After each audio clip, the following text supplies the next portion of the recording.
Welcome back to my YouTube channel. അപ്പോൾ ഞാൻ ഇന്ന് വന്നിട്ടുള്ളത് ഈ ഒരു നിവ്യയുടെ ഈ ഒരു മോയ്സ്ചറൈസിങ് ക്രീമിനെ പറ്റിയിട്ടുള്ള ഒരു റിവ്യൂമായിട്ടാണ്. ഇത് വന്നിട്ട് നിവ്യയുടെ ബേബി മൈ ഫസ്റ്റ് ക്രീം പറഞ്ഞിട്ടുള്ള ഒരു മോയ്സ്ചറൈസിങ് ക്രീമാണ്. എനിക്ക് തോന്നുന്നത് നിവ്യയുടെ ഒരു ന്യൂ പ്രോഡക്റ്റ് കൂടെയാണെന്ന് തോന്നുന്നു. അപ്പോൾ നിങ്ങൾ ഈ ഒരു പ്രോഡക്റ്റിൻ്റെ പാക്കേജിങ് കണ്ടില്ലേ? ഇതുപോലുള്ളൊരു നല്ലൊരു ക്യൂട്ടായിട്ടുള്ളൊരു പാക്കേജിങ് ആണ് കേട്ടോ. ഒരു ബ്ലൂവും പിങ്കും എല്ലാം ചേർന്നിട്ടുള്ള ഒരു നല്ല അടിപൊളിയായിട്ടുള്ളൊരു പാക്കേജിങ് ആണ്. ഇതിൻ്റെ ബാക്ക് സൈഡിലായിട്ട് ഇതിൻ്റെ ഇൻഗ്രീഡിയൻസും അതുപോലുള്ള ഒരുപാട് ഡീറ്റെയിൽസും കാര്യങ്ങളെല്ലാം ഇതിൽ അവർ മെൻഷൻ ചെയ്തിട്ടുണ്ട്. എൻ്റെ കയ്യിലുള്ള ഒരു പ്രൊഡക്റ്റിൻ്റെ ക്വാണ്ടിറ്റി വന്നിട്ട് 150 ml ഒരു പ്രൊഡക്റ്റാണ്. അതുപോലെ തന്നെ ഈ ഒരു പ്രൊഡക്റ്റിലെ മെയിൻ കണ്ടൻറ്റ് എന്ന് പറയുന്നത് നാച്ചുറൽ ആയിട്ടുള്ള ആൽമണ്ട് ഓയിലും അതുപോലെ തന്നെ സൺഫ്ലവർ ഓയിലുമാണ്. ഇതിപ്പോൾ നമ്മുടെ കുട്ടികൾക്കൊക്കെ ആണെങ്കിലും നല്ല അടിപൊളിയായിട്ടുള്ളൊരു മോയ്സ്ചറൈസിങ് ക്രീമാണ്. ഇനി ഇത് കുട്ടികളുടെ പ്രൊഡക്റ്റാണെന്ന് വെച്ചിട്ട് നമ്മൾ വലിയവർക്കും ഈ ഒരു പ്രൊഡക്റ്റ് യൂസ് ചെയ്യാം കേട്ടോ. ഞാൻ ഈ ഒരു പ്രൊഡക്റ്റ് യൂസ് ചെയ്യാറുണ്ട്. ഇനി ഞാനിതൊന്ന് ഓപ്പൺ ചെയ്തിട്ട് കാണിക്കാം. അപ്പോൾ കണ്ടില്ലേ, ഇതുപോലെയാണ് കേട്ടോ ഒരു പ്രോഡക്റ്റ് വരുന്നത്. നമ്മുടെ സാധാരണ മോയ്സ്ചറൈസിങ് ക്രീമും വരുന്ന പോലെ തന്നെ ട്യൂബ് ടൈപ്പിലല്ലാത്തത് കൊണ്ട് തന്നെ നമുക്ക് കൈകൊണ്ട് തന്നെ അത് എടുക്കേണ്ടി വരും. പിന്നെ ഇതിൻ്റെ ഫോർമുല വന്നിട്ട് അത്ര ഒരു തിക്കായിട്ടുള്ള ഒരു ഫോർമുലയല്ല. കുറച്ചൊരു നമ്മുടെ ഒരു ബോഡി ലോഷൻസ് ഒക്കെ അല്ലേ വരുന്നത്, അതുപോലെ തന്നെ ഒരു വളരെ തിന്നായിട്ടുള്ള ഒരു ഫോർമുലയാണ് ഈ ഒരു പ്രൊഡക്റ്റിൻ്റേത്. ഇതിൻ്റെ സ്മെല്ലാണെങ്കിൽ കൂടി നല്ലൊരു മൈൽഡായിട്ടുള്ളൊരു സ്മെല്ലാണ്.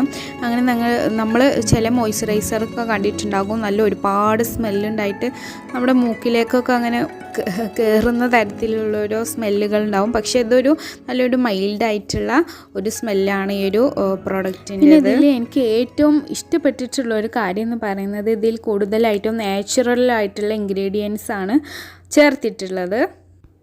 അത് നിങ്ങൾക്ക് അവരുടെ ആ ഒരു ഇൻഗ്രീഡിയൻസ് ലിസ്റ്റ് നോക്കിയാൽ തന്നെ മനസ്സിലാകും എത്രത്തോളം നാച്ചുറലായിട്ടുള്ള ഇൻഗ്രീഡിയൻസ് ആണ് അവർ ചേർത്തിട്ടുള്ളതെന്ന്. അതുകൊണ്ട് തന്നെ നമ്മൾ കുട്ടികൾക്കൊക്കെ യൂസ് ചെയ്യുമ്പോഴത്തേക്കും അത് വളരെയധികം നല്ലതാണ്. നമ്മളിപ്പം ചില ബേബികൾക്ക് വേണ്ടിയിട്ടുള്ള മോയ്സ്ചറൈസിങ് ക്രീമൊക്കെ കാണുന്നുണ്ടായിരിക്കും. അതിലൊരുപാട് കെമിക്കലൊക്കെ ചേർത്തിട്ടുള്ള ഒരുപാട് മോയ്സ്ചറൈസിങ് ക്രീമുകളുണ്ട്. പക്ഷേ ഇതിൽ കൂടുതലും നാച്ചുറലായിട്ടുള്ള ഇൻഗ്രീഡിയൻസ് ചേർത്തത് കൊണ്ട് തന്നെ നമുക്ക് നല്ല രീതിയിൽ നമുക്ക് കുട്ടികൾക്കൊക്കെ യൂസ് ചെയ്തിട്ട് കൊടുക്കാവുന്നതാണ്. ഇത് വന്നിട്ട് ഫേസിലും ബോഡിയിലും എല്ലാം യൂസ് ചെയ്യാൻ പറ്റുന്ന തരത്തിലുള്ള ഒരു മോയ്സ്ചറൈസിങ് ക്രീമാണ്. നിങ്ങളിപ്പോൾ ഒരു ഡേ ക്രീമോ അല്ലെങ്കിൽ നൈറ്റ് ക്രീമോ ഒക്കെ ഇങ്ങനെ നോക്കി നടക്കുന്ന ആളുകളാണെങ്കിൽ നിങ്ങൾക്ക് ഒരു മോയ്സ്ചറൈസിങ് ക്രീം ഡെഫിനറ്റായിട്ടും നിങ്ങൾക്ക് ചൂസ് ചെയ്യാവുന്നതാണ്. പ്രത്യേകിച്ച് ഒരു വിൻ്ററിലൊക്കെ നിങ്ങൾ എല്ലാവരും നല്ലൊരു മോയ്സ്ചറൈസിങ് ക്രീം നിങ്ങൾക്ക് വാങ്ങിക്കണം എന്നൊക്കെ ആഗ്രഹമുള്ള ആളുകളുണ്ടാവില്ല. അവർക്കൊക്കെ പറ്റിയ തരത്തിലുള്ളൊരു അടിപൊളി മോയ്സ്ചറൈസിങ് ക്രീമാണ്. ഈ ഒരു പ്രോഡക്റ്റ് വന്നിട്ട് നമ്മുടെ നൈറ്റിലൊക്കെ യൂസ് ചെയ്തിട്ട് നമ്മൾ കിടക്കുമ്പോഴത്തേക്കും നമ്മുടെ മോർണിംഗിലൊക്കെ നോക്കുമ്പോൾ നമ്മുടെ സ്കിന്ന് നല്ലൊരു സോഫ്റ്റ് ആയിട്ടുണ്ടാവും കേട്ടോ. അത്രയ്ക്കും സോഫ്റ്റ് ആയിട്ടുണ്ടാകും നമ്മുടെ സ്കിന്ന്. പിന്നെ ഒരു ക്രീം കൂടുതലായിട്ടും സൂട്ടാവുന്നത് നമ്മുടെ ഡ്രൈ സ്കിന്നുകാർക്ക് തന്നെ ആയിരിക്കും കേട്ടോ. എനിക്ക് തോന്നുന്നു ഓയിലി സ്കിന്നുകാർക്ക് അത്രയൊരു സൂട്ടാവാനുള്ള ചാൻസ് ഇല്ല. ഡ്രൈ സ്കിന്നുകാർക്ക് വിൻ്ററിലൊക്കെ യൂസ് ചെയ്യാൻ പറ്റിയിട്ടുള്ള ഒരു മോയ്സ്ചറൈസിങ് ക്രീമാണത്. പ്രത്യേകിച്ച് വിൻ്റർ ടൈമൊക്കെ ആകുമ്പോഴത്തേക്കും നമ്മുടെ ബേബീസിൻ്റെ സ്കിന്നൊക്കെ നന്നായിട്ട് തന്നെ ഡ്രൈ ആവാനുള്ള ചാൻസ് വളരെയധികം കൂടുതലാണ്. അവർക്ക് ഒരു മോയ്സ്ചറൈസിങ് ക്രീം നമ്മൾ കുട്ടികളെ കുളിപ്പിച്ചതിന് ശേഷം അല്ലെങ്കിൽ നൈറ്റിലൊക്കെ ഈ ഒരു മോയ്സ്ചറൈസിങ് ക്രീം അവർക്ക് അപ്ലൈ ചെയ്ത് കൊടുക്കാവുന്നതാണ്. അവരുടെ സ്കിന്നിലുള്ള ഒരു ഡ്രൈനെസ്സൊക്കെ അകറ്റാനായിട്ട് നല്ല പോലെ തന്നെ ഹെൽപ്പ് ചെയ്യുന്ന ഒരു പ്രൊഡക്റ്റാണത്.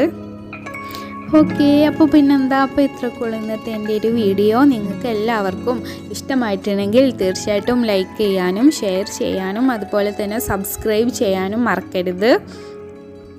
പിന്നെ നിങ്ങൾ സബ്സ്ക്രൈബ് ചെയ്യുമ്പോഴത്തേക്കും ആ ഒരു ബെല്ലൈക്കൺ കാണാറില്ലേ, അതിൽ ഓൾ എന്ന ഓപ്ഷൻ നിങ്ങൾ ക്ലിക്ക് ചെയ്യാനും മറക്കരുത്. പിന്നെ നിങ്ങൾക്ക് ഏതെങ്കിലും പ്രോഡക്ട്സിൻ്റെ റിവ്യൂസൊക്കെ വേണമെങ്കിൽ കമൻറ്റ് ബോക്സിൽ കമൻറ്റ് ചെയ്യാവുന്നതാണ്.